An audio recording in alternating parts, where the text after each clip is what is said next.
as the public squares on the continent of Europe, so we'll have to get used to being packed close together for when we take that form of action that they did in Tahrir and Syriza Square and across the Spanish state. We are mindful of in whose name this victory stands. The hundreds of women who are dying post and antenatal in Greece now, in numbers not seen since the Great Hunger under the Nazi occupation of the 1940s.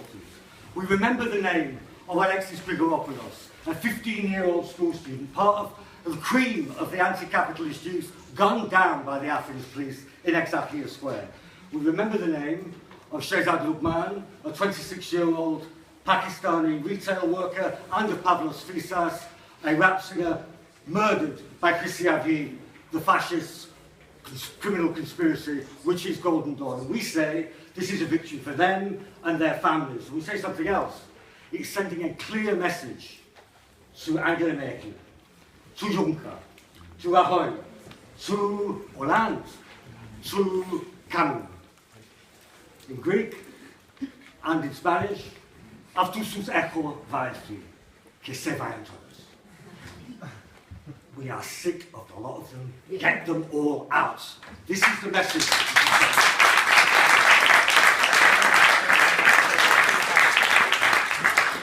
And the atmosphere, people ask me, what's the atmosphere like given this extraordinary election campaign? Well, there's two sides of it. And I tried to convey it, as did Joanna in the pages of the Morning Star. I think our experience was a great excitement, but also a great deal of thought. A great deal of thought. When people say hope's coming and people have hope in the new government, there's a difference between having hope and blind faith arising from a feeling of your own powerlessness. The Greek people, the Greek working class, the Greek labouring masses have gone through an economic savagery not seen in the Western West, seen frequently in structural adjustment programmes in the Global South, but not seen in the Western world, in the heartlands of capitalism, since the Great Depression and the Dust Bowls sweeping away the people of Oklahoma and so on, written by described by John Steinbeck in the 1930s. 30% reduction in the economy. Youth unemployment stands at over 60%. That's the figure of black youth unemployment in Britain, but it's the figure for the whole of the unemployment. The figure for ethnic minorities in Greece is astronomical, way above the 60%. 200,000 young Greek people have left in a manner which my friends in Greece tell me is reminiscent of the 1950s and 1960s, in which the family would get together and decide which of the elder sons would go to Germany or go to the United States or go to Australia to earn money to send back in remittances to try and keep the family going, which is the way that families in Somalia and so on survive. The atmosphere was twofold. On the one hand, excitement, on the other hand, very contemplative. Why was it contemplative? Because the Greek social movement, above all the organised working class, but also the youth, the students, and for the first time in Greek history, the immigrant communities, particularly the new immigrant communities of the Bangladeshis and the Pakistanis and the Arabs, have sustained the most heroic resistance in the course of the last 6 years. And it's a resistance which is not a futile resistance. You know, sometimes on the left we rightly commemorate battles which ended in defeat, but we commemorate the heroism of those who fought. The British miners' strike of 30 years ago. It is 30 years ago, isn't it? It's 30 years ago. In Greece, to give you one example, the Ministry of Finance cleaners, all women, sustained a strike and daily activity for 15 months. They won their court case, they still weren't reinstated. That has created the conditions, that and much more, for the election victory, and also for one of the first acts of the government to be to reinstate the 535 sacked women at the Ministry of Finance. 32, 35 general strikes. When the Athens police moved against the Pakistani community 3 years ago, under it's doubly disgusting. They called this roundup of so-called illegal immigrants Operation Zeus, which is Operation Hospitable Zeus. Right? Hospitable is one of the appellations in the ancient world given to the god Zeus. It's a double insult. 20,000 took to the streets. And I emphasise this because the question will come up, and we should discuss it in terms of the political form and the standing in the elections and winning elections and taking government power. And people say, for very good reasons, we'd like to have a Syriza in Britain. And that would be a huge advance. But ask anybody in Syriza, or indeed on the wider left in Greece, and they will tell you that you can't have that, you can't have Alexis Tsipras as Prime Minister unless you have the degree of social mobilisation and confrontation and a left, or at least a significant part of it, enmeshing itself completely in that process. I haven't got time to go through all of that, but this is absolutely critical. We'll hear much more from our friends from the Spanish state, but for me it's simply inconceivable to imagine that you could have Podemos without the Indignados movement, without a movement which at one stage I believe had the active not the support was over 90%, the active participation of 20% of the population of the Spanish state. That's higher even than the Iranian Revolution of 1979. And this is important for us because if we talk about where do we begin to make that political breakthrough, it's not exclusively at the social realm, but unless it is at the social realm, the defence of services, the solidarity for those who struggle with articulating some kind of alternative from below, from the heart of working class Manchester and so on, then everything else is a pipe dream. Everything else is just a replay, to my mind, of failed experiments. Because you see, some people have said this is the most left-wing government that we've had, or the first time we've had a left-wing government, and so on. It's not actually true.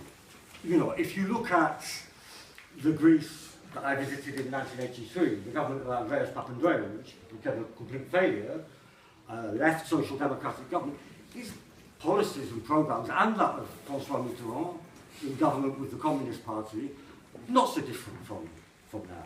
What I think is important now is that we have a chance to answer that question of the relationship between advancing across the nation state as a whole to advance politics and to maintain a movement of people transforming their own lives and transforming the way in which we do politics. So that politics isn't simply left to the new ministers who come in, which is what happened in France. So that when, after 18 months, the French state was bigger than the Greek state, the financial crisis was not as great then as it is in Greece now. So it was 18 months for the Mitterrand experiment before the bankers moved in and Mitterrand capitulated. Now we haven't even been given 18 hours. They started to squeeze Greece before the election result. 8 billion euros in the week running up to the election result was taken out of Greece. I mean, almost down to, you know, the oligarchs stuffing the suitcases full of cash and taking them out of Venizelos airport. And the answer to that, and this is universal across the Greek left, I should say at this point, and then I'll come to a close. I should say at this point, I do sympathise. Sounds patronising. I'm well aware that when you look at the politics of another country, that if you don't know the country, things can be a bit confusing, the different political culture and so on. You have the additional complication of the Greek language, and fortunately people around the world don't speak English, you know. So we might have to actually learn a bit of Spanish if I want to follow events in Spain and hear from our Greek friends.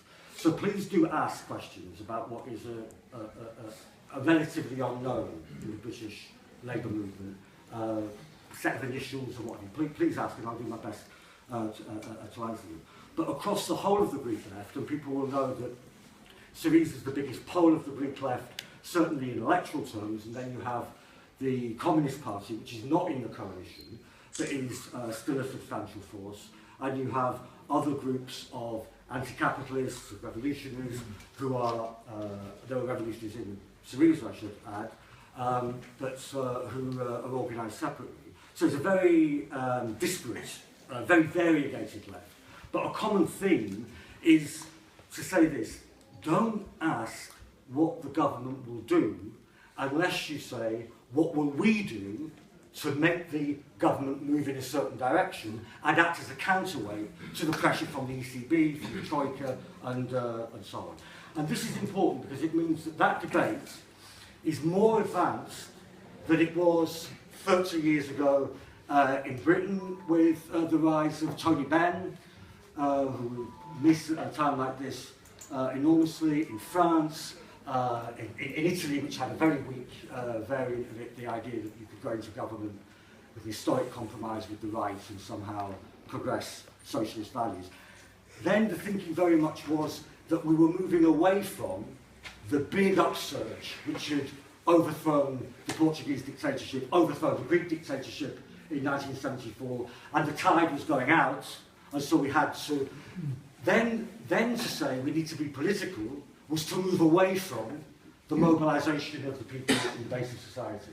Now, it's not saying it's uncontested, but now there's more of a, I wouldn't say common sense, but more of a presence of the idea that to be political at a time like this is to answer the big questions, including governmental power and so on, but on the basis of a renewing of and a development of the movement from below. And this is a different dynamic, and I want to really end with this.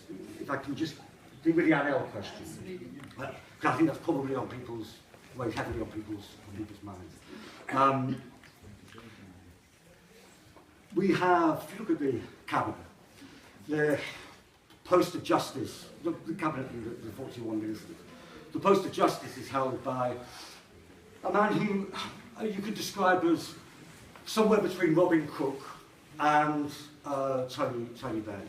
In other words, he's highly respected, is fair, and is a great champion of human rights, which is absolutely important when you consider that in the Athens police force, something like 40% voted for the fascists in 2012. We'll find out what the figure was this time. But we know they have to vote at special polling places. So when you looked at the polling stations, there's the fascists, lower in Athens than in the countryside of Greece. Then suddenly, boom, it's happening there. You know, they've got a cell, have they got a big branch? No, that's where the police have gone to vote. And you can see the vote. Therefore, the fact that these, and the post of the Minister with responsibility for immigration, is held by somebody who is, I know personally, is a friend of the anti-racist movement and is personally very, very strongly opposed to all forms of racism. These are good things. And then we woke up to the news on Monday, Tuesday, that we also have ANL. Now, ANL is a right-wing party, it's a nationalist party, and it is also against the memorandum. That is the set of conditions that were linked to the so-called bailout of Greece. It was set up opportunistically by its leader, called Kaminos. I've got a little joke. Kaminos in Greek means birds. So quite a lot of the young people, you know, who rose up in a huge uprising following the murder of Alexis Spigouropoulos 6 years ago said, they're issuing a challenge. They're putting somebody called birds in the cabinet. We'll show them what bird really means. I'll say that's going to happen tomorrow, but it's an indication of where lots of people are thinking there's a radicalisation continuing to take place. It is a racist party. Kaminos himself is an anti-Semitic conspiracy theory winger. I'm not going to go through it, but you can find. So how do you end up with them in the government? Now, they could have formed a minority government. The argument within Syriza was that we should have a stable majority in the parliament, and it's better to have people at least who are firm on the memorandum question than others like the discredited Social Democrats of PASOK, who actually in office introduced some hideous racist measures, but are actually anti-racist. You know, the leader of PASOK is actually an anti-racist. I'm not going to go into the whole debate, but that was the argument. Now, how you end up with both of these things. I want to say something general about how we should approach these questions, because I haven't got time to go through and we can discuss it in the debate, what we think of that decision. I think it was a bad decision. Not a fatal decision by any means, but a bad one. There are at least two ways of demoralising a movement. One is the way of the cynic. That is to say, I told you so. So there were some cynics who were saying, the inclusion of ANL in the government, that's it. It's all over. They predicted defeat. It was a chronicle of a death foretold. They predicted defeat before the ballot had even closed and we'd won the election. Right? Anybody who knows anything about ancient Greek philosophy, Diogenes the Cynic was an extremely unpopular man in Athens. Okay? So just on the basis of that, don't go down the cynical route. People don't listen to you. The other way to demoralise people is Voltaire's Pangalos. You know, the man who said, all is for the best in this best of all possible worlds. You know, don't criticise, don't question, just accept, particularly if you're in Britain, where your duty is solidarity, and I'm going to end on that in a second. This doesn't do justice to the young people who fired the process, to the women cleaners, to the people who were thinking, debating, what should the government do? People have a right to question and so on. We have a responsibility to do that in a way which does not demoralise people, but advances the movement. And that's a general thing that we'll have to adopt, because it's not a single event, and it's not a single line of march. There'll be tacks and turns, backwards and forwards, and so on. And if we want this movement to sustain and develop its own political culture, where we can discuss things in a way which clarifies and does not demoralise and lead to unnecessary divisions, then that's something we need to do over Greece and, in my view, over many other things. And lastly, how can we be, in Britain, in any position to raise any disputes at all with what the Greek government does? And I should say that in a line of division between the Greek government and the Troika, we're with I am with the Greek government. The only way that we can say anything that's meaningful and be authentic to ourselves is on the basis of 100% unconditional, practical solidarity with the process in Greece. I'm mentioning two things. First, the question of the debt and the centrality of popularising the argument to cancel the debt on Greece. Of the bailout billions, 75% went immediately through the Greek banking system and back to the other European banks to bail them out. The Greek people saw nothing of it whatsoever.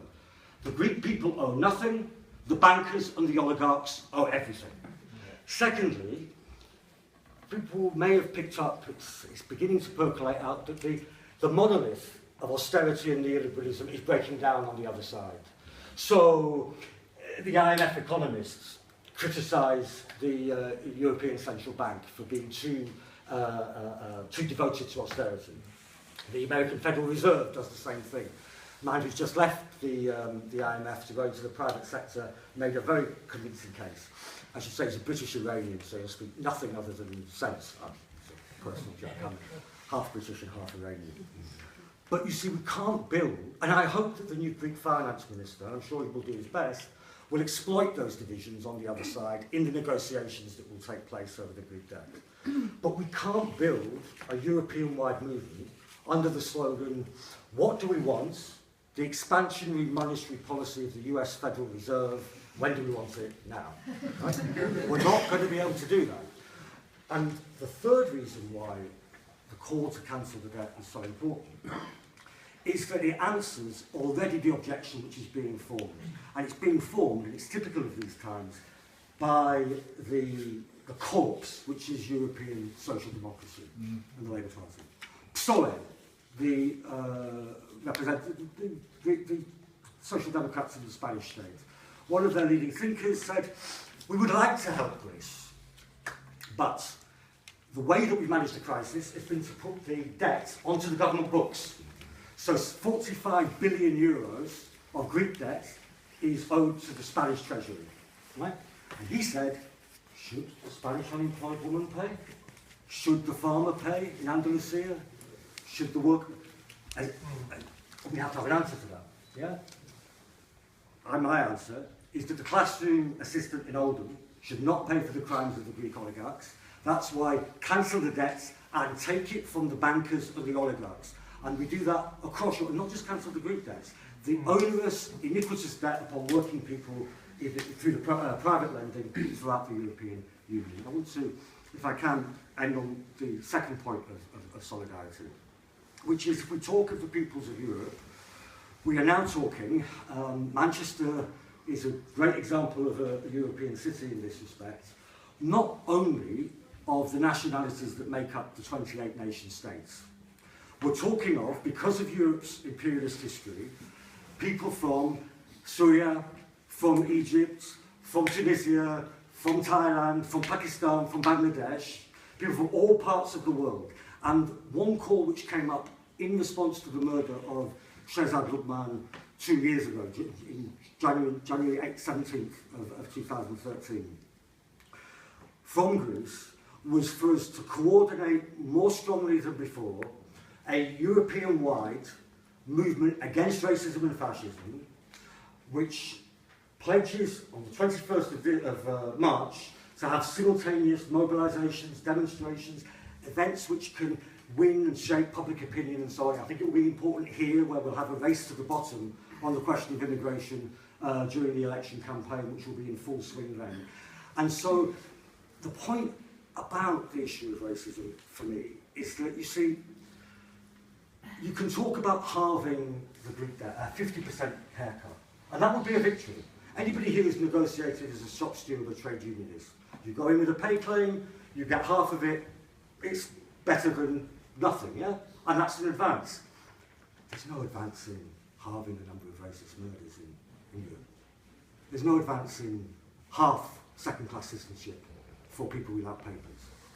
The only advance is the truly human and socialist advance.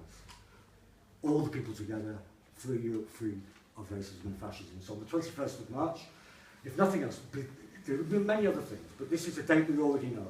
To mobilise in Manchester, whether to come to London or here, I think to come to London would be the best thing to say. But on that day, in solidarity, in particular with the Greek process, which is at the cutting edge of a rising of the European peoples against austerity and racism, we will march, we will protest, we will agitate and argue for a Europe free of austerity, racism and fascism from the Balkans to Belfast.